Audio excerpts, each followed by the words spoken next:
নমস্কার, আমি অর্পিতা। আপনাদের সবাইকে স্বাগত জানাই সেন চৌধুরীর রান্নাঘরে। আজ আমি আপনাদের সঙ্গে শেয়ার করব ছোলা মাখা। চলুন দেখে না যায় ছোলা মাখা বানাতে আমার কি লাগছে।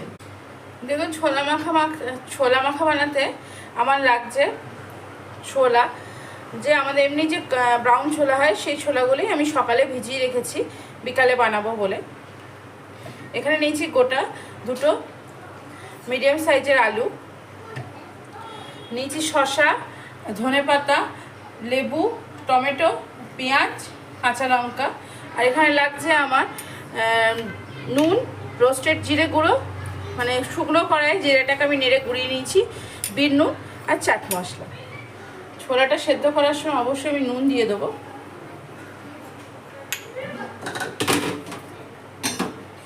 ছোলাটা আমার 2-3টে সিটি পড়ার পর আমি যে আলুগুলো রেখেছি সেগুলো দিয়ে আবার সেদ্ধ করবো খোসা সমেত। এখানে অন্যদিকে আমি এই আমার শসা, টমেটো এগুলো সব আস্তে আস্তে কেটে নেব।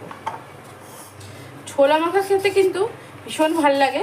ট্রেনের ছোলা মাখা তো কোনো কথাই নেই।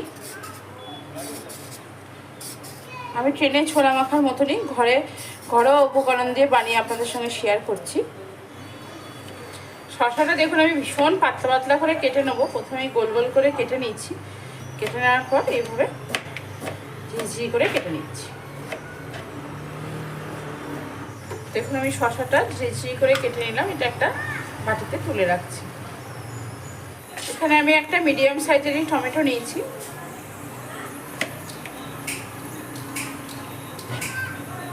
টমেটোর বীজটা কিন্তু ফেলে দেবো। দেখুন এবার টমেটোটাও আমি খুব পাতলা পাতলা করে কেটে নেব। প্রথমে লম্বা লম্বা করে কেটে নিচ্ছি,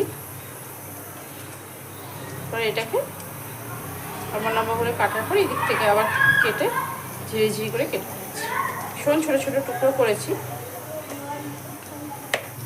যে যেরকম ভালোবাসেন সে সেরকমভাবে দেবেন। কেউ যদি টমেটো খেতে বেশি ভালোবাসেন সে টমেটোর পরিমাণ বাড়িয়ে দেবেন। যে যা নিজের মতো করে বাড়িয়ে নেবেন শসা আর টমেটোটা, পেঁয়াজটাও।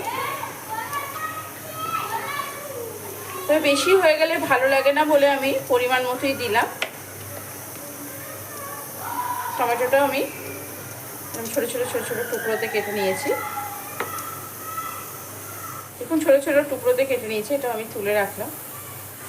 শসা টমেটো কাটা হয়ে গেছে, এবার আমি কেটে নেবো পেঁয়াজগুলো। দেখুন এরকম ঝিরি করে আমি পেঁয়াজগুলো কেটে নিয়েছি, একদম পাতলা পাতলা করে তুলে রাখলাম পেঁয়াজটা। দেখুন লেবুটাও কেটে নিলাম, গোল করে কাটলাম লেবুটা। এবার এই ধনে পাতাগুলো সব কেটে নেব। ধনে পাতাগুলো আমার কাটা হয়ে গেল। সমস্ত কাঁচা লঙ্কা আমি এবার ঝিরি করে কেটে নেব। দেখুন আমার সমস্ত কাটা হয়ে গেছে। শসা, পেঁয়াজ, টমেটো, লেবু, ধনে পাতা, কাঁচা লঙ্কা। আলুটা আমার সেদ্ধ হয়ে গেছে, খোসা ছাড়িয়ে নিলাম। এবার আমি এটাকে পিস পিস করে কেটে নেব। আমি ছোট ছোট পিস করব।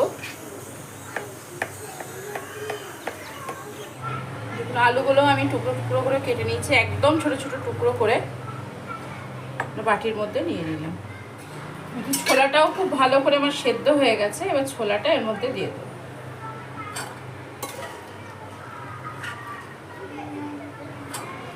ছোলা সেদ্ধ জল কিন্তু একদম ফেলবেন না, কারণ ছোলা সেদ্ধ জল নুন দিয়ে খেতে খুব ভালো লাগে, বা যে কোনো ডাল বা তরকারি বা যে কোনো সবজিতে কিন্তু ছোলা সেদ্ধর এই জলটা দিয়ে দেবেন। ছোলাটাও নিয়ে নিলাম, বেশ গরম গরম আছে, একটু ঠান্ডা হতে দেবো। হালকা ঠান্ডা হয়ে গেছে। এবার আমি এর মধ্যে দিয়ে দেবো প্রথমে সাদা নুন, দিয়ে দেবো ভাজা জিরের গুঁড়ো। ভাজা জিরের গুঁড়ো কিন্তু এখানে আমি ছোট চামচ মানে টিস্পুনের 2 টিস্পুন ব্যবহার করছি।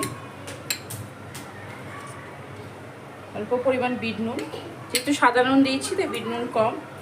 আর অল্প পরিমাণ চাট মশলা, এটাও 1/2 টিস্পুন মতনই দিলাম। ভালো করে এটাকে মাখিয়ে নেব। দেখুন সমস্ত মশলা দিয়ে নুন দিয়ে ভালো করে আগে আলুর সঙ্গে ছোলাটাকে আমি মাখিয়ে নিচ্ছি। কিন্তু মশলাগুলো আলুর গায়ে আর ছোলার গায়ে লেগে যাবে, খেতে আরও ভালো লাগবে।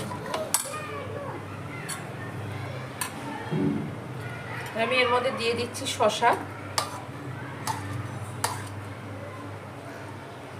পেঁয়াজ, টমেটো, ধনেপাতা।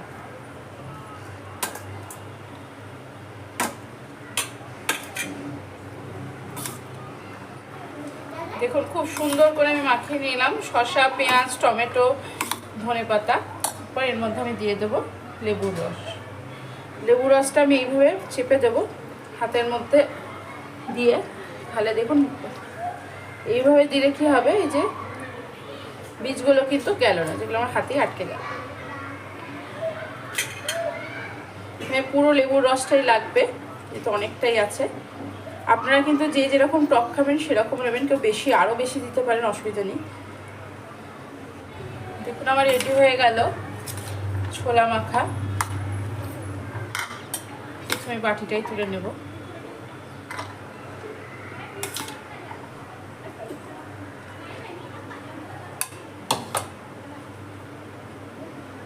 থেকে আর একটু পরিমাণ ধনেপাতা, শসা, অল্প টমেটো। দেখুন এটাতে আমি কোনো কাঁচা লঙ্কা ব্যবহার করলাম না। দেখুন ওপর বাটির ওপর থেকে আমি একটু করে শসা, পেঁয়াজ, টমেটো একসঙ্গে দিয়ে দিচ্ছি, ধনেপাতা,